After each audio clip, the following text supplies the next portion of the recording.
음악적 포르노. 아씨 이걸 어떡하지? 이 짝퉁을 싸대기를 날리신 거예요. 그렇게 맞으면 웃을 수는 없잖아요. 힙합팀 가리온에서 활동하고 있는 MC 메타라고 합니다. 반갑습니다.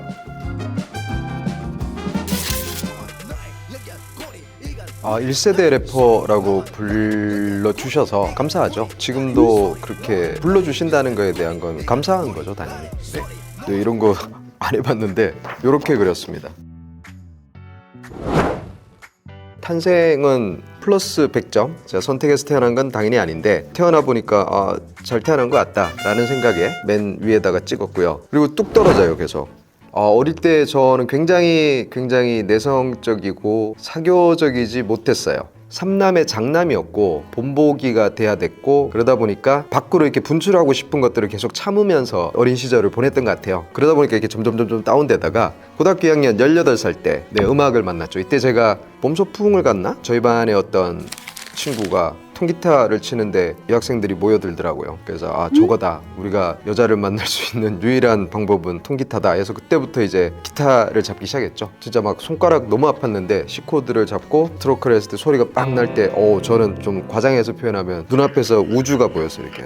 그리고 이제 점점 올라가요. 그래서 여기 쓴 것처럼 26에 이제 서울을 가는데 당시에 이제 동호회 활동을 좀 했어요. 제가 그때 소모임이었던 소울트레인이라는 이름의 흑인 음악 소모임을 발견하죠. 18살 때 통기타를 치다가 그쯤에 처음으로 랩 음악도 듣게 됐어요. 랩을 처음 듣고 저는 이게 뭐지? 댄스도 아니고 뭔가 일반적인 보컬의 형태도 아닌데 뭔가 알 수 없는 시원한 느낌을 받아서, 게다가 이제 욕설을 하더라고요. 아름다운 노랫말에 이런 욕을 해도 되나? 근데 왜 이렇게 시원하지? 이렇게 된 거죠. 굉장히 직설적이고 솔직하고 노골적인 것이 주는, 어떻게 표현? 음악적 포르노.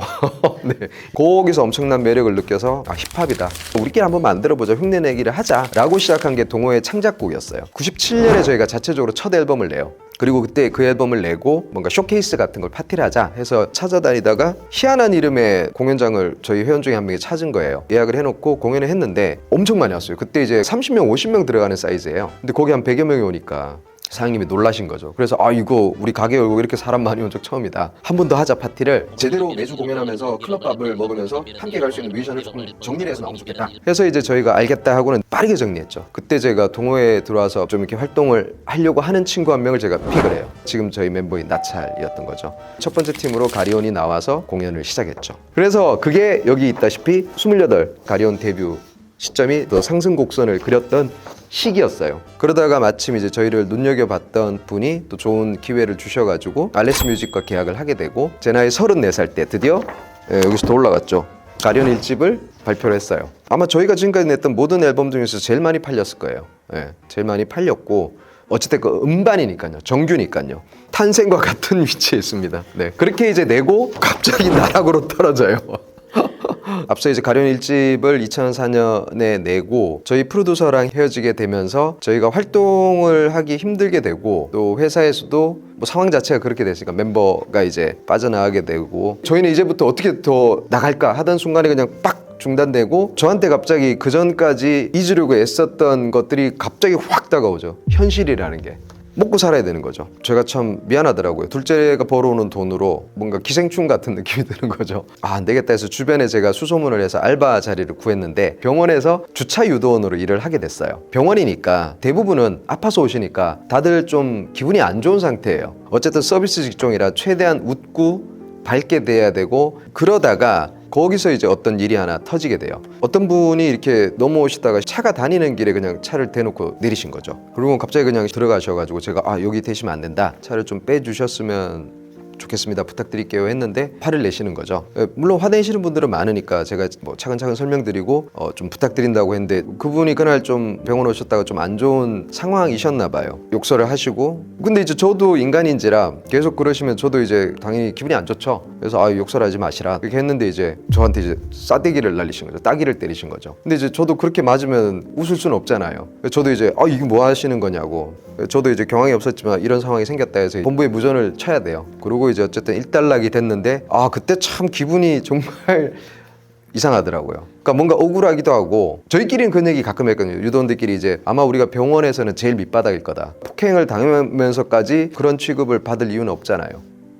이거 참 기분이 안 좋았죠. 그래서 이제 뭐 소장님은 당연히 이제 폭행 당한 거고 하니까 고소를 하고, 처음에는 진짜 이거 고소해야 되는 거 아닌가 하는 생각이 들다가 차 대고 훅 들어가셨던 분이 이제 아프신 것 같더라고요. 생각이 드는 게 이건 좀 이분들도 뭔가 기분이 안 좋으셔서 그랬을 건데, 그래서 저는 그냥 안 하겠다 그랬죠. 고소 안 하겠다고. 마음은 다쳤지만 심하게.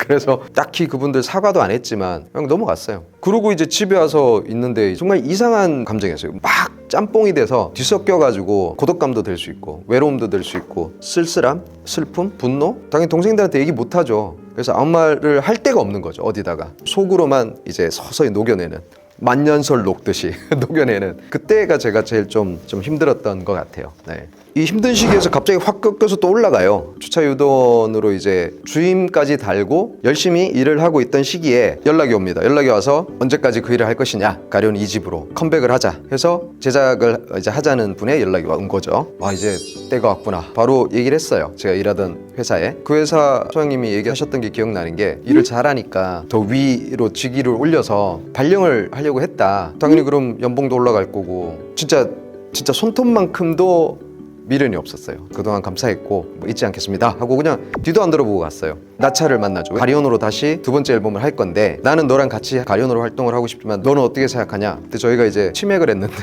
원래 나차는 진짜 술 잘 먹거든요. 되게 멋있게 500을 완샷을 탁 하더니만 함께 가십시다 이렇게 된 거죠. 그래서 오케이 하고는 이제 바로 작업 모드로 들어갔죠. 그때 이제 제가 나찰과 함께 만들었던 곡이 무투라는 곡을 발표를 했죠. 진짜 확 올라갔어요. 이때 저는 다시 잃었던 자존감 다시 찾아야겠다, 이런 게 굉장히 강했죠. 그래서 무투라는 말도 무장투쟁의 줄임이고, 그래서 우리는 제대로 무장해서 이 판에서 투쟁을 하겠다, 우리 위치를 다시 찾기 위해서. 그렇게 들어간 게 이제 가련 2집의 시작점이 된 거죠. 무투 그날이후 싱글 내고 한 5년 뒤에 40살 때 이때 40이에요. 게다가 가련 2집을 냈고 굉장히 행복한 순간이 됩니다. 저의 탄생과 1집의 탄생과 2집의 탄생, 다 저는 탄생을 같은 위치에 놨어요. 환생. 네, 그쵸? 환생이면 제가 간 거네요. 한 번은 갔죠. 여기서는 한번 갔죠. 지옥으로 갔죠. 조금 더 지나서 양심상 조금 더 위에다 찍었는데 42에 결혼을 하게 됐죠. 네. 탄생보다 조금 더 위로 올려놨어요. 그래야 하거든요. 네. 그리고 저는 더 이제 이때부터 사실 떨어지는 일이 없어요. 더 안정적인 상황이 되고, 2010 몇 년이었지?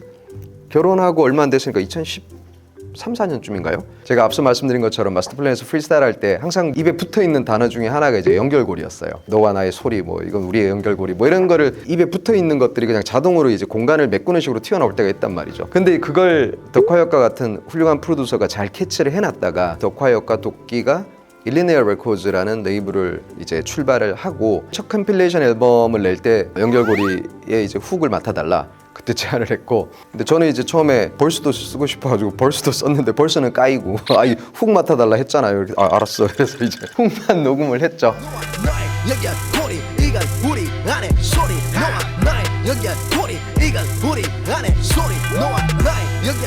그래서 이제 훅을 녹음하고 뮤직비디오 촬영을 하게 됐어요. 밤새 촬영을 했단 말이죠. 저의 파트 끝나고 차에서 쉬고 있었는데, 저 차로 도끼랑 덕화에서 새벽에 이제 오는 거예요. 형 잠깐 나오시죠 해서 뒤로 이렇게 뭘 숨기고 있는 거 딱 꺼집어내는데 나무 상자 같은데 위에 롤렉스 로고가 박혀 있는 거죠. 그래서 이제 깜짝 놀래가지고 이게 뭐야? 그래서 알았지만 이렇게 음악 참여해 주시고 감사하다고. 그러니까 요즘은 시대가 바뀌었지만 저희 때는 다 품앗이거든요. 저만 그럴 수도 있어요. 근데 이제 이 친구들은 감사함을 또 본인들의 어떤 스타일대로 멋있게 저한테 이제 딱 줬을 때 열어봤더니만 데이저스트라는 모델이 있어요. 깜짝 놀랐죠. 그래서 이거 엄청 비싼 거 아니야? 이러고 이제 고맙다고 너무 이제 기분 좋게 받고, 저도 제 인생 처음으로 이제 뭔가 롤렉스라는 시계를 그때 차게 됐고, 와이프도 되게 막 멋있다고. 이때가 사실은 제 인생의 가장 최고의 순간으로 이제 접근하다가 갑자기 어떤 이슈가 하나 생겨요.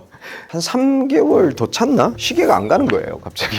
이거 되게 좋은 시계인데 왜 안 가지? 해서는 정식 서비스 센터가 있더라고요. 접수를 하고 갖고 들어가시더니만 시계를 다시 돌려주면서 톡톡 이렇게 이것과 어떤 파트 이름을 얘기하면서 이거는 저희 제품이 아닙니다 이러는 거예요. 이게 무슨 말이지? 가짜라는 거예요. 근데 그렇게는 표현 안 하더라고요. 근데 갑자기 막 그때 엄청 창피한 거예요. 마치 제가 짝퉁을 가져와서는 이거 고쳐주셔 이러는 모렴치한 사람처럼 느껴져가지고, 그래서 예 알겠습니다 하고 막 도망치듯이 나왔어요. 그리고 가면서 속으로는 뭐야 이놈들 왜 나한테 생각지도 못한 상황을 만드는 거야. 이게 짭이었어? 이렇게 된 거죠. 그래서 이걸 어떡하지 이 짝퉁을. 그냥 고쳐서 시계만 맞게 해놓고 그냥 차고 다니자 하고는 광장시장 쪽에 시계 골목이라고 있더라고요. 거기 가면은 뭐가 됐건 다 잘 고치는 장인분들 계시다 그래서 거길 갔어요. 막 시계 툭 던지듯이 아 이거 뭐 짭인데 이거 그냥 좀 시계 가게만 해주세요. 이랬더니 막 이렇게 바로 이렇게 해체를 막 하시더니만 짭 아닌데 이러는 거예요. 그래서 제가 갑자기 네? 아 저 서비스센터 가서 했더니만 이거 짭이라 그러던데 했더니만 아니야 이거 안에 지금 뜯으면 여기 시리얼 번호인가 뭐가 있대요. 짭 아니에요 이러는 거예요. 이게 무슨 상황이지 해서 근데 이게 왜 그러면은 그쪽에서는 안 받아주냐 했더니만 옛날 롤렉스 중에 국내에 이제 정식 딜러샵이 없을 때 백화점에서 이제 사온 것들을 자체적으로 얘네들을 업그레이드 해주는 거예요. 낮은 가격대의 모델인데 뜯어서 다이아를 박는다든가 변경을 해서 상위 모델 가격처럼 이제 그걸 애프터 세팅이라고 하더라고요. 그러니까 제가 받은 게 이제 그건 거죠. 그 사실을 알고는 아 그렇구나 이게 애프터 세팅이지 짭은 아니고 하고 약간 편안해진 상황이 됐지만 갑자기 그때부터 제가 아이 근데 이거는 오리지널은 아니구나 하고는 뭔가 욕망이 하나 생긴 거죠. 아 찐을 갖고 싶다. 이게 생긴 거죠. 근데 이제 저도 뭐 가정이 있고 잘 벌고 이런 플렉스하고 이런 사람 래퍼도 아닌데 제가 이제 막 자꾸 들여다보는 걸 이제 와이프가 옆에서 본 거죠. 그래서 한심하다는 듯이 혀를 차고 아 그럴 거면 사 그냥 뭐 맨날 이렇게 쳐다보고 그러지 말고 했는데 그런가? 그래가지고는 그때부터 그러면 사겠다 해서는 애프터 세팅 선물 받은 모델을 팔려고 해요. 그래서 처음에 수리했던 데 전화를 해서 제가 이 모델이 있는데 얼마예요? 했더니만 그때 뭐 200, 300 정도에 매입을 할 수 있다. 오씨 2, 300이나 하네? 이 생각했죠. 좀 시기가 지났는데 빈티지 와치들이 갑자기 인기를 끄는 거예요. 갑자기 인기를 끌면서 가격이 올라가서 다시 같은 가게에 전화해서 제가 이 모델인데 얼마 했더니만 4, 500 정도 된다고. 그래서 이때다 해서 바로 제가 그럼 팔게요 해서 가서는 팔아요. 그래서 그걸로 목돈을 만들고 바로 가서 구입을 했죠. 내돈내산으로 롤렉스를 사고 특히나 앞서 주차 유도원 시절 때는 막 싸대기 맞고 그런 건 꿈도 못 꾸던 진짜 약간 바닥에 있던 시절이었다면은 나름의 이제 그런 걸 스스로가 해냈다? 사봤다? 이전에 느낄 수 없었던 약간 미묘하면서도 충족감 같은 게 좀 느껴졌죠. 오늘 차고 왔어요. 이 시계죠. 네. 이 모델입니다. 네. 잘 차고 있어요. 네, 잘 가고 저는 뭐 시작과 끝이 똑같습니다. 제가 MC 래퍼로 시작을 했고 그리고 제가 갖고 있는 꿈이 세계 최고의 래퍼. 전제는 한국어. 이 양반은 한국어로는 최고였지. 로 기억되면은 저는 더할 나위 없이 행복할 것 같아요. 네. 이건 아마 당시에 저희 어떤 감정 상태 같은데 다 죽여버리 갔어 뭐 이런. 왜냐면 여기도 보면 이렇게 막 칼든 악마가 있고 가리온이라고 써놨네요. 유치하다. 아유 진짜.